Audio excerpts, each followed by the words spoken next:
ওং জননীং শারদাং দেবীং রামকৃষ্ণং জগদ্গুরুং পাদপদ্মে তয়সিত্বা প্রণমামি মুহুর্মুহুঃ।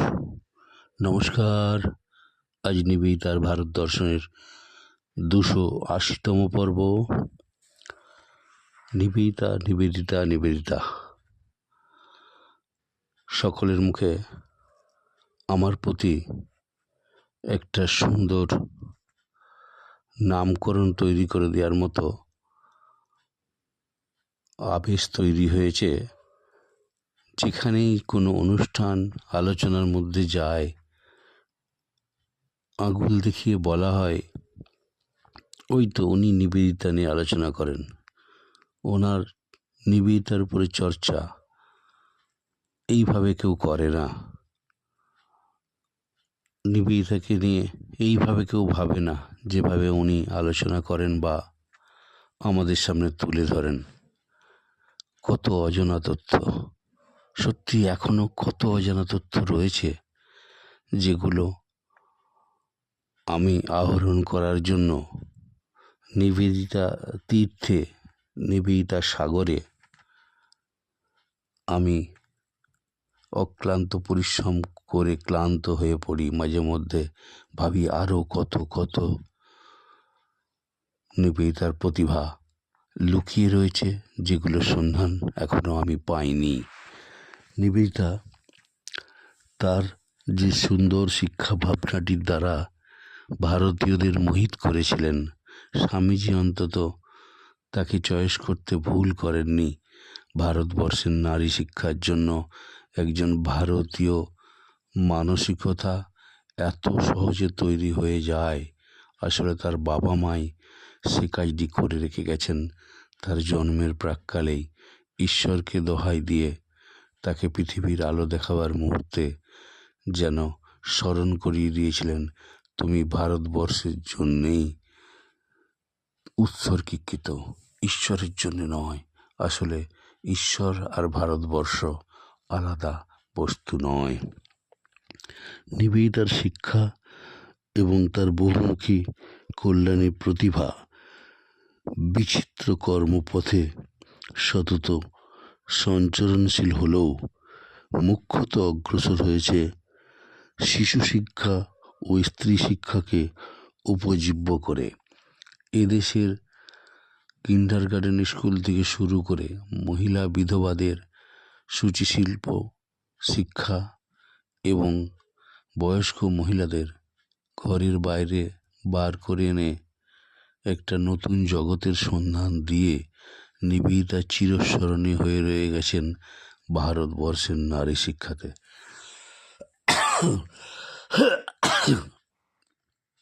আমরা সেটি উপলব্ধি করছি আজকে। অন্তত নিবেদিতা স্কুলের শতবর্ষ পার হয়ে গেছে 125 বছর আগে।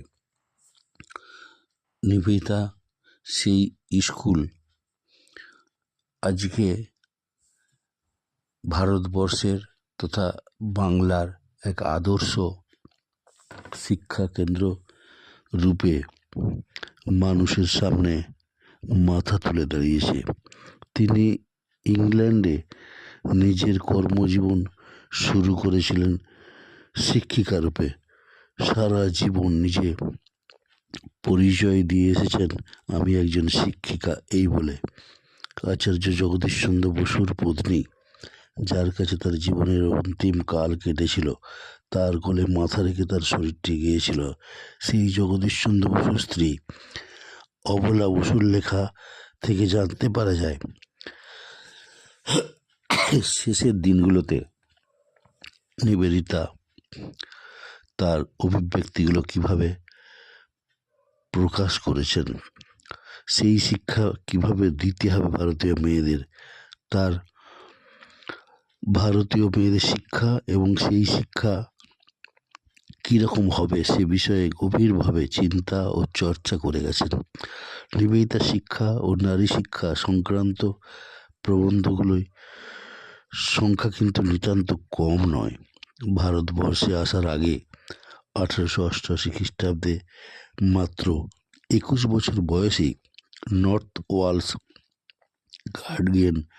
গার্ডিয়ান পত্রিকার পেপার্স অন উমেন্স রাইটস নামে মননশীল 6টি প্রথম তিনি লেখেন, যার মধ্যে নারীর আদর্শ ও শিক্ষা সম্বন্ধে তার নিজস্ব ভাবনার পরিচয় পাওয়া যায়। এছাড়া 1896-97 খ্রিস্টাব্দে ভারতবর্ষে আসার প্রাককালে যখন তিনি নিজের প্রতিষ্ঠিত বিদ্যালয়ে শিক্ষারত, সেই সময়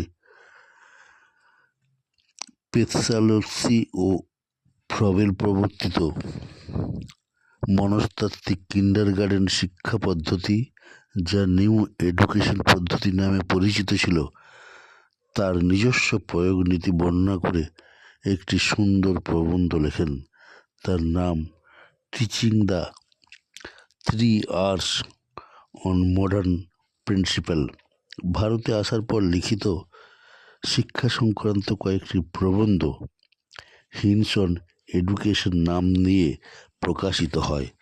সেই প্রবন্ধগুলির সঙ্গে মডার্ন রিভিউ ও কর্মযোগিনে প্রকাশিত কয়েকটি প্রবন্ধ একত্রিত করে ন্যাশনাল এডুকেশনের নাম দিয়ে ব্রহ্মচারী গণেন্দ্রনাথ উদ্বোধন থেকে প্রকাশ করল। নিবেদিতার রচনাবলীর চতুর্থ খণ্ডে সেই বইটি hints on national education in India নামে সংগৃহীত হয়েছে। সেই বইটিতে primary education, A call for pioneer নামে একটি, পেপারস অন এডুকেশন নামে 6টি, the place of foreign culture in a true education নামে একটি, the future education of the Indian women নামে আরেকটি, the project of the Ramakrishna school for girls নামে আরেকটি, সব মিলিয়ে মোট 10টি প্রবন্ধ প্রকাশিত হয়। অদ্বৈত আশ্রম প্রকাশিত রচনাবলীতে এরই সঙ্গে যুক্ত হয়েছে মডার্ন রিভিউ ও প্রবুদ্ধ ভারতে প্রকাশিত আরও 8টি প্রবন্ধ প্রকাশকাল অনুসারে লেখা হয়েছিল।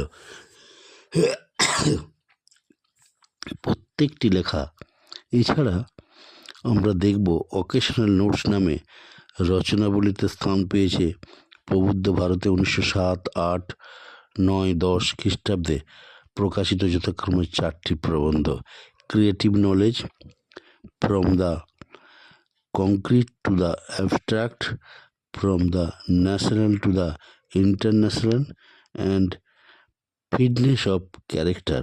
বর্তমান প্রবন্ধে আমরা দেখেছি নিবেদিতার ভারতে আসার আগে লেখা 7টি ও ভারতে আসার পরে লেখা 22টি, মোট 29টি প্রবন্ধের সমান প্রাসঙ্গিকতা আছে। বাস্তব অভিজ্ঞতা প্রসূত কাব্য গুণ সমৃদ্ধ এই লেখাগুলির মধ্যে একদিকে যেমন লেখিকা মননশীলতা ও হৃদয়াবত্তার পরিচয় দিয়েছেন, অপরদিকে স্পষ্ট বোঝা যায় স্বামীজির সঙ্গে দেখা হবার আগেই মার্গারেটের চিত্তভূমি তার ভাবী কর্মের জন্য কোনোভাবে প্রস্তুত হয়েছিল। নিবেদিতার সঙ্গে পরিচয়ের অল্পকাল পরেই স্বামীজি যে তাকে সিংহিনী বিবেচনা করে ভারতীয় নারীদের শিক্ষার কাজে নিয়োজিত করলেন, তা কোনো আকস্মিক ব্যাপার ছিল না। কিন্তু নারীর আদর্শ ও শিক্ষার ব্যাপারে স্বামীজির সঙ্গে মার্গারেটের কি বিস্ময়কর মানসিক সাযুজ্য বর্তমান, সেটা আমরা আজ অন্তত অনুভব করছি।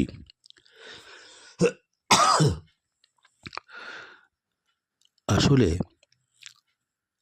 1867 খ্রিস্টাব্দে নিবেদিতা যখন জন্মগ্রহণ করেন, সেই সময় আমরা দেখব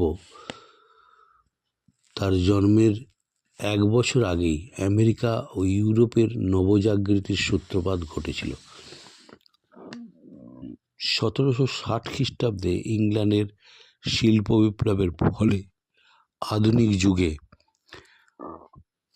পদার্পণ ও রাজনৈতিক অর্থনৈতিক উভয় ক্ষেত্রেই সমগ্র পৃথিবীকে অবিসংবাদী আধিপত্য প্রতিষ্ঠিত করেছিল। 1783 খ্রিস্টাব্দে আমেরিকার স্বাধীনতা লাভ ও 1789 খ্রিস্টাব্দে ফরাসি বিপ্লব সাধারণ মানুষের মনে প্রবল আত্মবিশ্বাস জাগিয়েছে। মানুষ নিজেই নিজের ভাগ্যের নিয়ন্ত্রণ, এই মত ক্রমশ প্রবল হয়ে উঠেছে। এই জাগৃতির সেই ঢেউ মেয়েদের অধিকার সম্পর্কে সচেতন করবে এবং করেওছে।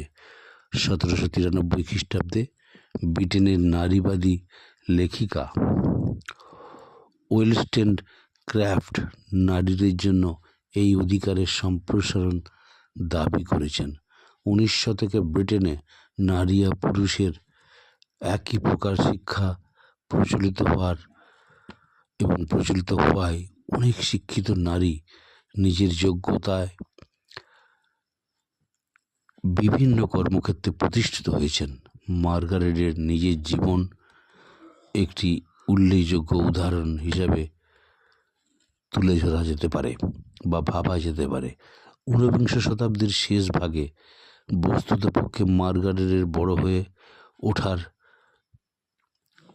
কালে ব্রিটেনের নারী মুক্তি আন্দোলন একটি চরমপন্থী ধারা আত্মপ্রকাশ করে। নিউ ওমেন নামে পরিচিত এই নারীরা সমাজে পুরুষ প্রাধান্য ও নারীর অমর্যাদায় তার বিরুদ্ধে সোচ্চার হয়ে ওঠেন। এরা বিদ্রোহ করেন পারিবারিক, সামাজিক ও অর্থনৈতিক জীবনে পুরুষের আত্মস্তম্ভিতা এবং আত্মসম্ভীরা আধিপত্য ও শোষণের বিরুদ্ধে। কেবল সংসার সামলানো ও সন্তান পালনের মধ্যে প্রধান কর্মের দায়িত্ব বা গণ্ডিকে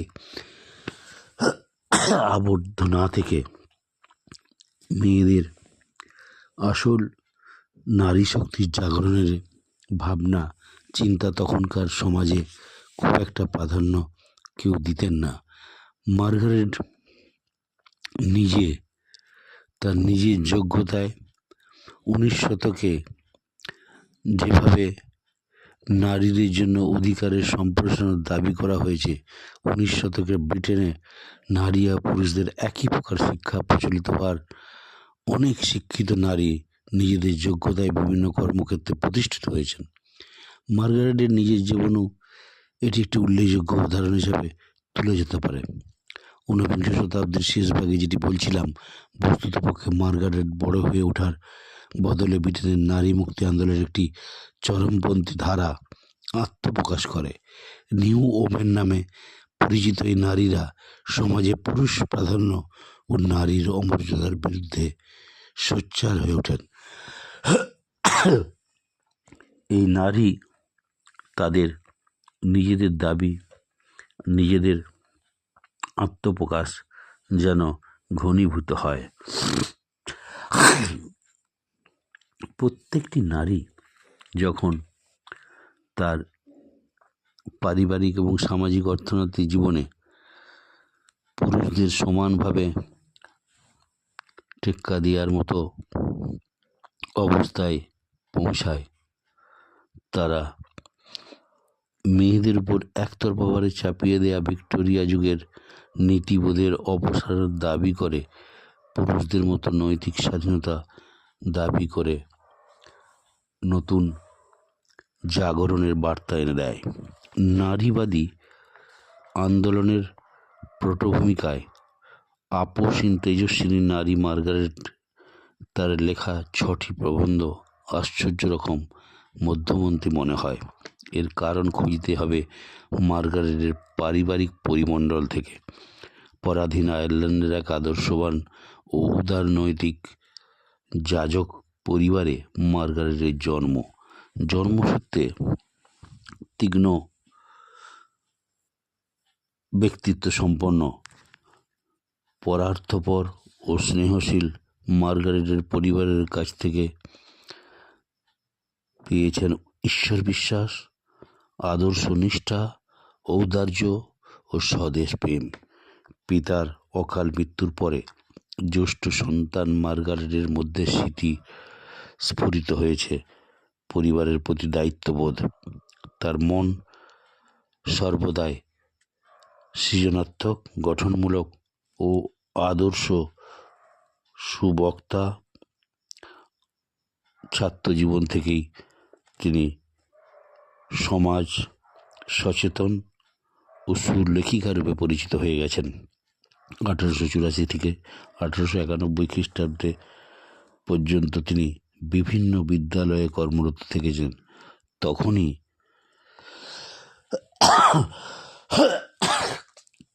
বিভিন্ন মহাপুরুষদের সাথে সে দেশীয় সমস্ত শিক্ষা জগতে, বিজ্ঞান জগতে, শিল্প জগতে এবং বিভিন্ন পেশায় যারা সমাজের মুখ হয়ে দাঁড়িয়েছিল সেগুলি নিবেদিতাকে অন্তত ভীষণভাবে আদর্শযুক্ত করতে সহযোগী হয়েছিল। আসলে নতুন শিক্ষা পদ্ধতির সঙ্গে তার যে পরিচয় ঘটেছিল, তার বহুমুখী প্রতিভার একটি উৎসাহী সমর্থক শুধুমাত্র হিসেবে নয়, নিজস্ব প্রয়োগও তৎপর হয়েছিল তখন। সেই প্রচেষ্টার স্বাক্ষর বহন করছে তার 1896-97 খ্রিস্টাব্দে লেখা প্রবন্ধতে। 1891 খ্রিস্টাব্দে তিনি বিশিষ্ট শিক্ষাব্রতী মাদাম লিউর সঙ্গে যৌথভাবে এবং 1894 একক প্রচেষ্টায় একটি কিন্ডারগার্টেন স্কুল খোলেন তিনি। 1895 খ্রিস্টাব্দে স্বামী বিবেকানন্দের সঙ্গে সাক্ষাৎকালে তিনি নিজের স্কুলের শিক্ষা পদ্ধতি যেভাবে চালাচ্ছেন সেগুলি স্বামীজির সামনে তুলে ধরেন। স্বামীজি দেখে অবাক হয়ে যান। সাহিত্য, বিজ্ঞান, শিল্প, সমাজসেবা ও শিক্ষানীতি বিষয়ে মার্গারেটের প্রতিভা সমানভাবে স্বচ্ছন্দচারী এবং বিখ্যাত সাহিত্য কেন্দ্র সিসেমি ক্লাব এবং সম্পাদিকা রূপে তিনি বুদ্ধিজীবী মহলে বিশেষভাবে আদৃত হন। মার্গারেটের সমর্থক জীবনবোধ, যা পরিবার, সমাজ ও রাষ্ট্রের সর্বাঙ্গীন বিকাশের চেষ্টায় তাকে সতত সক্রিয় করে রেখেছে, তা কখনোই নিউ ওমেনদের মতো নারীকে তার পারিবারিক পটভূমিকা থেকে উৎপাটিত করে তার জন্য নেতিবাচক জীবনাদর্শ তুলে ধরতে সক্ষম ছিল না। মার্গারেটের মাতৃহৃদয় শিশুদের সামান্যতম অকল্যাণের আশঙ্কায় শিহরিত হতো। তার আদর্শবাদী ধর্মীয় পরিমণ্ডল তাকে দাবি প্রতিষ্ঠার চেয়ে কর্তব্য সচেতন করেছে এবং ঈশ্বরের কাছে বিনম্র আত্মসমর্পণের মধ্যে তিনি গৌরব খুঁজে পেয়েছেন। মার্গারেটের এই মানসিকতার চমৎকার প্রতিফলন হয়েছে নারীর অধিকার শীর্ষক 6টি প্রবন্ধে। এই 6টি প্রবন্ধে আলোচিত হয়েছে যথাক্রমে নারীর সৌন্দর্যের, সেবার, গৃহ নির্বাচনের, অগ্রগতির, জ্ঞানের ও শাসনের অধিকার আবিষ্কার শীর্ষক এই প্রবন্ধগুলি মার্গারেট প্রকৃতপক্ষে নারীর কর্তব্য ও দায়িত্ব সম্পর্কে আলোচনা করেছেন, কারণ তার মতে অধিকারের অন্য নাম দায়িত্ব গ্রহণ। নারীর সৌন্দর্য রক্ষার অধিকারের অর্থ স্বার্থ এবং স্বাস্থ্য রক্ষার কর্তব্য পালন। নারীর স্বাস্থ্য রক্ষা না হলে সমগ্র সমাজের স্বাস্থ্য ও সৌন্দর্য বিপন্ন হয়। তাই আত্মরক্ষা নারীর অবশ্য কর্তব্য। এই কারণেই প্রয়োজন স্বাস্থ্যসম্মত গৃহ নির্বাচনের এবং এ ব্যাপারে নারীকে তিনি অগ্রণী হতে বলেছেন। মার্গারেটের মতে গৃহ নামক কর্মক্ষেত্রে নারীর আত্মবিস্মৃত সেবার সুযোগ পায়। পরিস্থিতির সঙ্গে মানিয়ে নেবার আশ্চর্য কর্মক্ষমতা সম্পন্ন যে নারী সুষ্ঠুভাবে পারিবারিক জীবন পরিচালনা করতে পারেন তিনি তাত্ত্বিক মহাপণ্ডিতের চেয়ে অনেক উঁচুদরের নারী এবং তিনি প্রকৃতপক্ষে নারীর অধিকার রক্ষা এবং অধিকার বজায় রেখেছেন।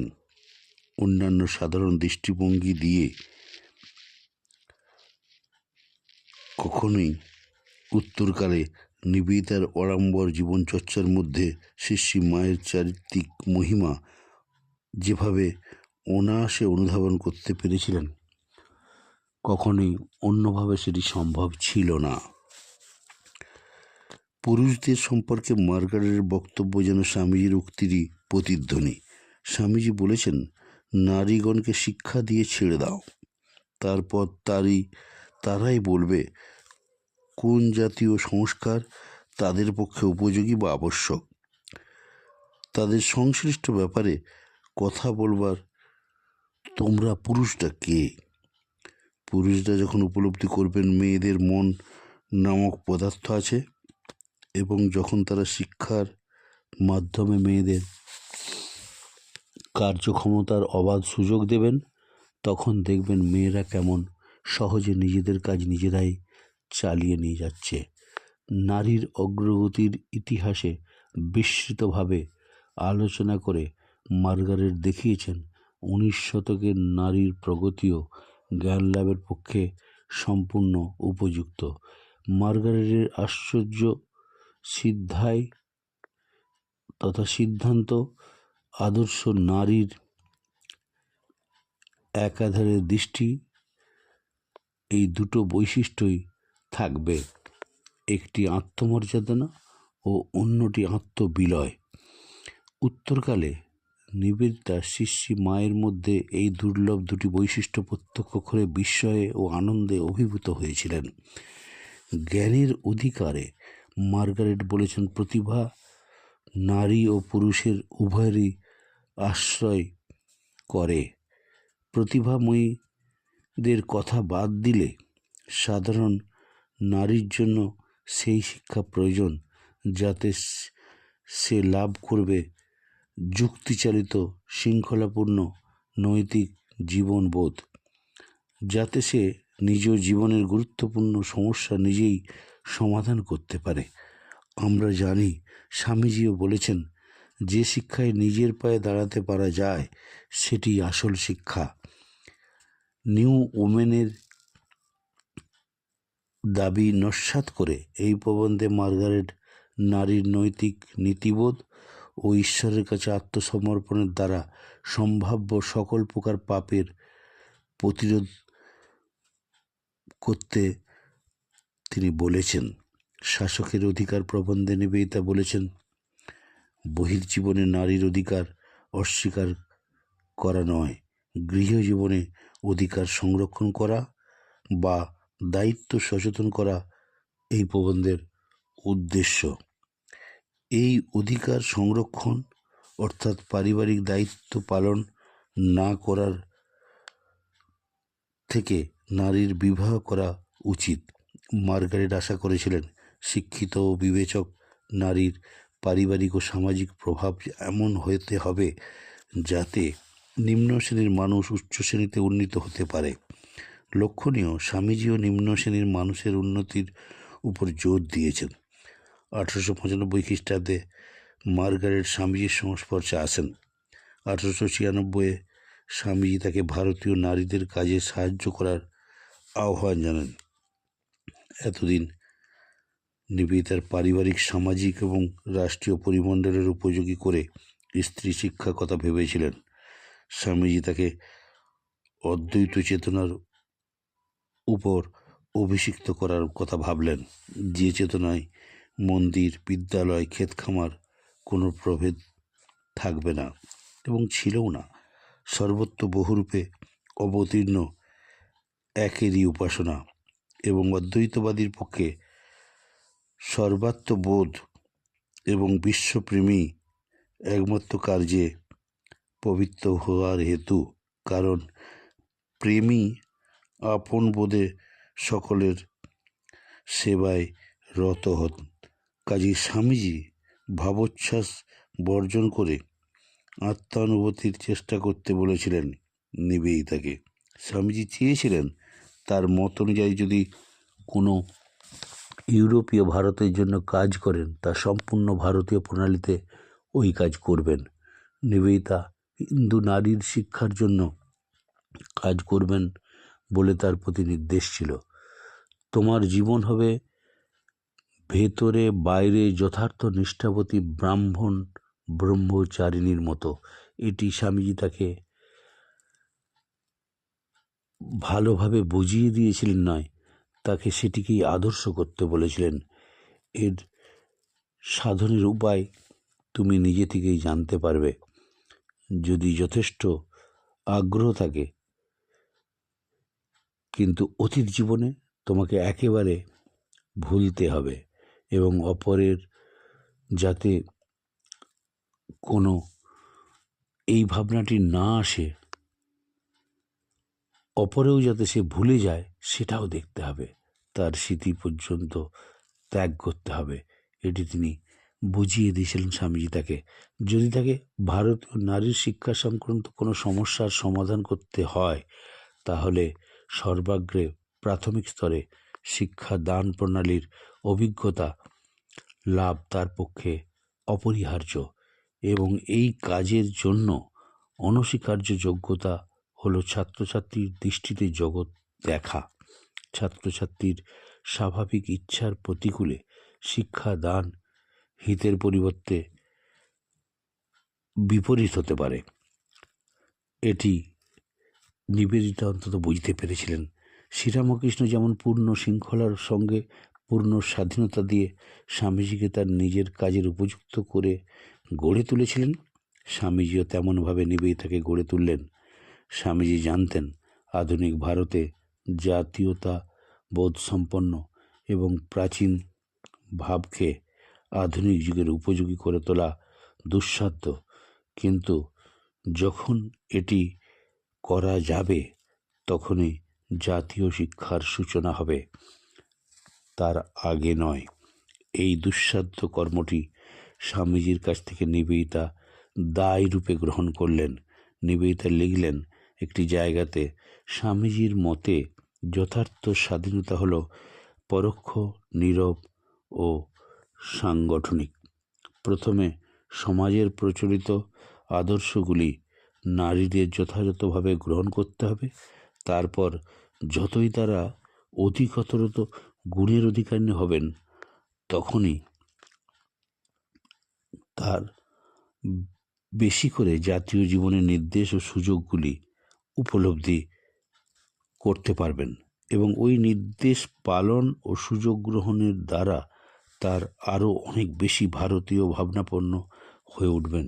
অবশেষে উন্নতির এমন উচ্চ শিখরে আরোহণ করবেন অতীত ভারত যা কল্পনাও করতে পারেনি। নিবেদিতা শুধু যে স্বামীজির অভিপ্রায় অনুসারে কাজ আরম্ভ করলেন তাই নয়, তার পরবর্তী রচনাগুলিতে এই সমন্বয়ের আদর্শ উজ্জ্বলভাবে প্রকাশিত থাকলো তার নিজস্ব অনবদ্য ধারণাতে। এদেশের নারী শিক্ষার ক্ষেত্রে নিবেদিতা তার নিজস্ব রীতিতে কিন্ডারগার্টেন পদ্ধতি অনুসরণ করেছেন, যার মূল নীতিগুলি ছিল শিক্ষাকে তথ্য সমৃদ্ধ করার চেয়ে তার অন্তর্নিহিত ধীশক্তির বিকাশ সাধন করা দরকার, যাতে সে নিজের মত তৈরি করতে পারে এবং সেই মত কাজে পরিণত বা প্রকাশ করতে পারে। এক্সপ্রেশনটা সাহায্য করা, শিক্ষণীয় বিষয়ের মূল সূত্রগুলি শেখানোর উপর জোর দেয়া, যতদূর সম্ভব ক্রিয়া ও অনুভূতির মাধ্যম প্রাথমিক শিক্ষা দিয়ে চিন্তা ও যুক্তির মতো অমূর্ত স্তরে উন্নীত করা, ক্রমে শিক্ষার্থীকে জানা বিষয়ে অবলম্বন করে অজানা বিষয়ে নিয়ে যেতে হবে এবং জাতীয়তা বোধটি তার মধ্যে প্রকাশিত হবে। ঘুরে ফিরে যে কথাটি বারবার উঠে এসেছে নিবেদিতার জীবন প্রবাহের মধ্যে, সেটি আসলে দেশ, তার দেশের জনগণ এবং সমাজ একটা জাতীয় রূপরেখার মধ্যে অধিষ্ঠান করবে।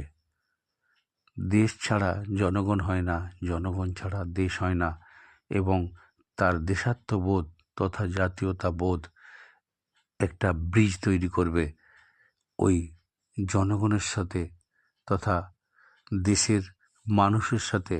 তার দেশাত্মবোধের অর্থাৎ জাতির সাথে এই জনগণের একটা মেরু তৈরি হয়ে থাকবে।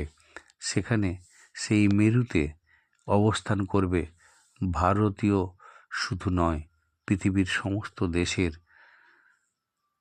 তার রাষ্ট্রভাবনা। এবং নিবেদিতা, তার উচ্চশিক্ষার প্রয়োজন ছিল না। তার উচ্চশিক্ষার হাতিয়ার হিসাবে স্বামী বিবেকানন্দকে পেয়ে তিনি যে সংস্কারযুক্ত শিক্ষা ভাবনাকে এদেশীয় ভাবনার সাথে অনুভব করতে শিখেছিলেন বা পেরেছিলেন, তার প্রতিফলন আজকের ভারতবর্ষের নারী শিক্ষার অগ্রণী ভূমিকায় একটি পীঠস্থান রূপে পরিচিত নিবেদিতা বিদ্যালয়।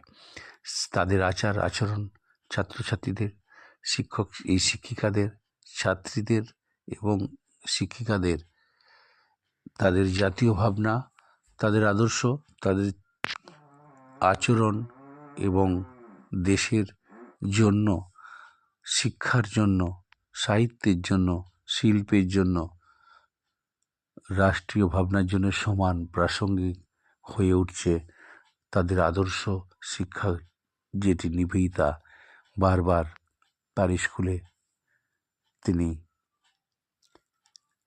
তার শিক্ষা পদ্ধতির মধ্যে নিজের থেকেই সেটিকে অ্যাডপ্ট করার চেষ্টা করেছিলেন। সেটা আজকে বাস্তবায়িত হয়ে ভারতবর্ষের নারী শিক্ষার ক্ষেত্রে তার আদর্শটি সদা জাগ্রত হয়ে রয়েছে, অন্তত বাগবাজার অঞ্চলে। নিবেদিতার ইউনিভার্সিটি হতে চলেছে এখন। নিবেদিতার ইচ্ছেতে তার যে জায়গায় 17 নম্বর বসপা লেনে তার সদিচ্ছেটি পূরণ হতে চলেছে।